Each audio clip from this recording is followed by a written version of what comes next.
নমস্কাৰ বন্ধু-বান্ধৱীসকল, আমাৰ ইউটিউব চেনেলৰ উন্নতি ভিডিঅ'লৈ আপোনালোক সকলোকে স্বাগতম জনাইছোঁ। বন্ধু-বান্ধৱীসকল, আজিৰ এই ভিডিঅ'টোত আমি আলোচনা কৰিম নৱবৈষ্ণৱ ধৰ্মৰ প্ৰচাৰক তথা অসমীয়া সাহিত্যৰ গুৰি ধৰোঁতা মহাপুৰুষ শ্ৰীমন্ত শংকৰদেৱৰ বিষয়ে কেইটামান প্ৰশ্ন আৰু ইয়াৰ উত্তৰ।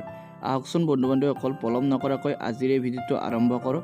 তাৰ আগতে বন্ধু-বান্ধৱীসকল, আপোনালোক যদি এই চেনেলটোলৈ প্ৰথমবাৰ আহিছে আৰু এতিয়ালৈকে চেনেলটো ছাবস্ক্ৰাইব কৰা নাই তেনেহ'লে চেনেলটো ছাবস্ক্ৰাইব কৰিব। শংকৰদেৱৰ জন্ম কিমান চনত হৈছিল?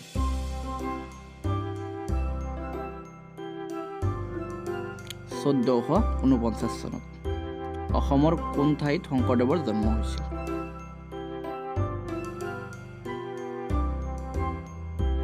নগাঁৱৰ আলিপুখুৰীত। শংকৰদেৱৰ সাহিত্যিক জীৱনৰ কীৰ্তিস্তম্ভ কি আছিল?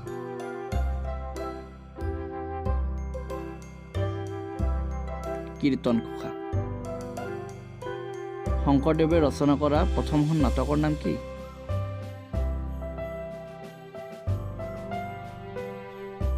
সিংহ যাত্ৰা। শংকৰদেৱৰ অন্যতম শ্ৰেষ্ঠ তত্ত্বমূলক গ্ৰন্থখনৰ নাম কি? উত্তৰটো হ'ব ভক্তি ৰত্নাকৰ। বন্ধু-বান্ধৱীসকল, ভিডিঅ'টো শেষ কৰাৰ আগে আগে আপোনালোকৰ বাবে আমি এতিয়া শংকৰদেৱ সম্পৰ্কীয় প্ৰশ্ন আগবঢ়াইছোঁ।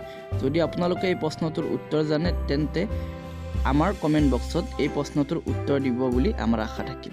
প্ৰশ্নটো এনেকুৱা ধৰণৰ: মহাপুৰুষ শ্ৰীমন্ত শংকৰদেৱৰ মৃত্যু কেতিয়া হৈছিল? বন্ধু-বান্ধৱীসকল, আপোনালোকে এই প্ৰশ্নটোৰ উত্তৰ কমেণ্ট বক্সত দিবলৈ নাপাহৰিব।